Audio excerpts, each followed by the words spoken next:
Honorable Manish Tiwari ji, Justice Markande Kajju Sahab, Shavan Garg ji, Srimati Viva Bhargava, distinguished guests, ladies and gentlemen.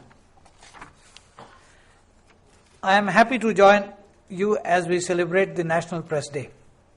The Press Council of India was established on November 16, and this day is rightfully commemorated throughout the country. It recommends and honors the values of ethical and free reporting. It is the objective and raison d'etre of the Press Council of India, which has strongly upheld the principles of ethics and self-regulation. India is the world's largest democracy, and despite its imperfections, remains a good example of functioning, vigorous, constitutional and democratic state structure. Like most other liberal democracies, our functioning is predicated on separation of powers between the executive, legislature and the judiciary, and a significant role for the press and the media. The underlying principle of freedom of press and expression within the four corners of the law defines our democratic identity. Both are guaranteed as fundamental rights by the Constitution. Freedom of the press and media is a logical corollary. The Press Council is a mechanism for the press to regulate itself. Its raison d'etre is rooted in the concept that in a democratic society, the press needs at once to be free and responsible. The press and media in India give vigorous expression to different perspectives on political development and social issues. The number of publications in numerous languages, the number of audio-visual channels, and the growing availability of information through social networks and digital communications add both to the complexity of the profession and the growing outreach to an increasingly larger number of readers, viewers, and netizens. Today, we have over 90,000 registered publications and over 1,000 TV channels, both under news and non-news categories. Doordarshan itself has 37 channels with over 250 FM radio stations and numerous internet websites.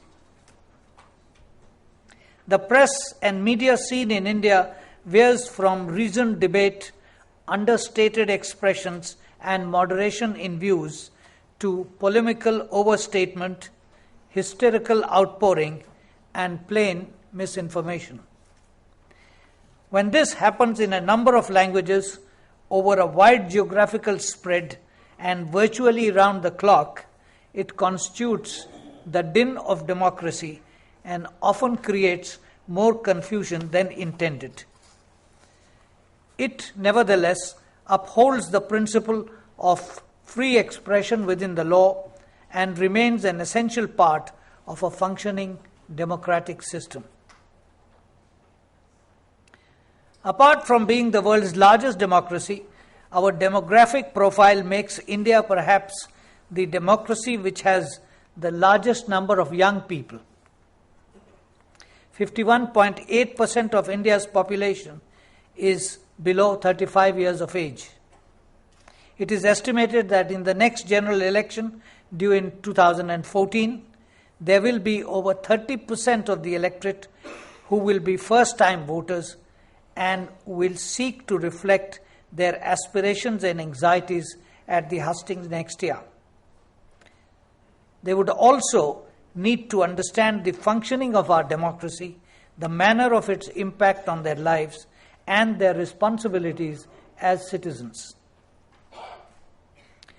Two questions come to mind. Firstly, should not the right of freedom of expression carry with it the responsibility of ethical conduct, reasoned persuasion, and a projection of values and priorities that strengthen our institutions? Secondly, should it not be the responsibility of the press and the media apart from parents and teachers, to inform and educate the youth so that they become aware of their rights and their responsibilities towards their families, their community, their state, their region, their nation, and to the global order. The press and media clearly has a role both as a communicator and as persuader, so that the national debate can be enriched and the democratic structure strengthened. There is another aspect of the responsibility of the press and media that I wish to heighten. This relates to the need to articulate consistently and effectively the Indian discourse on a wide range of global issues in a world that is increasingly becoming interdependent and in which the weight of India has grown over decades. India's press has a long and venerated history and played an important role in the freedom struggle. Gandhiji himself was perhaps the most influential editor and journalist of his time. He used his writings to give Indians a sense of pride and dignity, apart from motivating them to unite and fight for freedom.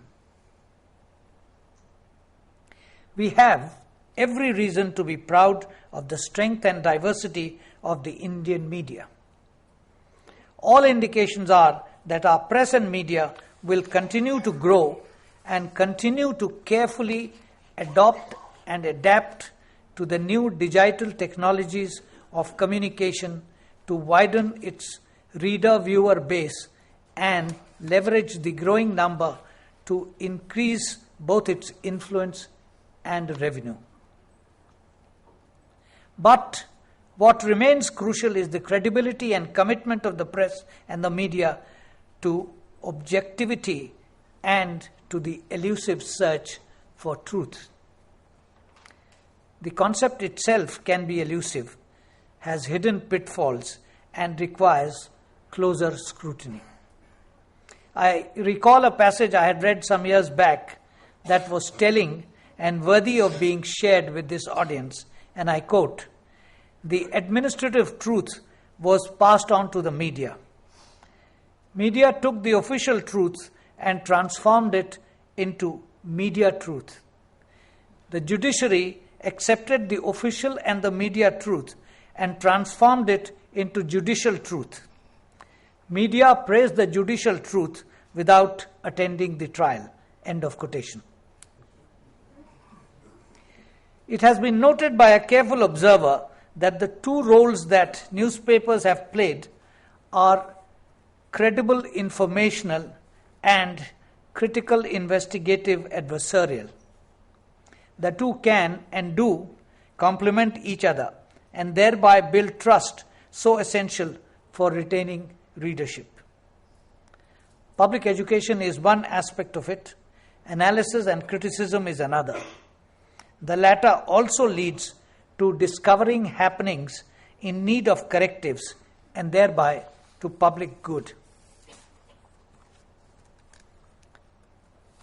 Some disconcerting developments in relation to the media have also been noticed. The chairman of the Press Council of India has observed some time back that the media often diverts attention from real issues to non-issues, often divides the people, and at times promotes superstition.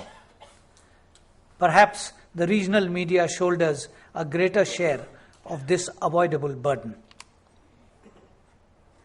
In relation to the economic liberalization in the post-1991 period, the mainstream media has generally adopted a laudatory tone and tends to underplay its negative socio-economic effects, though of course there have been excellent exceptions. The need for presenting a more balanced picture is essential. There are also larger systemic issues that need to be considered as they directly affect the media's objectivity and credibility. These relate to cross-media ownership, the phenomena of paid news, media ethics, and the need for effective and viable self-regulatory mechanisms, the decreasing role of editors and their editorial freedom, and the need to improve the working condition of media personnel, including their safety and security. Each of these is the subject of vigorous ongoing debate. There is an imperative need to put in place the needed correctives. The general corrective, to my mind, is to be found in a simple statement that I found on the website of the Press Council of India. And I quote, "If the press is to function effectively as the watchdog of public interest, it must have a secure freedom of expression, unfettered and unhindered by any authority, organized bodies, or individuals." But this claim to press freedom has legitimacy only if it is exercised with a due sense of responsibility. The press must, therefore, scrupulously adhere to accepted norms of journalistic ethics and maintain high standards of professional conduct. End of quote. The focus is on the unavoidable need for journalistic ethics and professional conduct. Would this audience have serious disagreement on defining and implementing these terms in letter and spirit? If yes, how are these objectives to be attained? Talk of external correctives has entered the public discourse. Freedom, a philosopher once said, is the appreciation of necessity. In this case, of discipline to attain the norms to which the media autonomously subscribe. I thank Justice Kaju for inviting me. Jai Hind.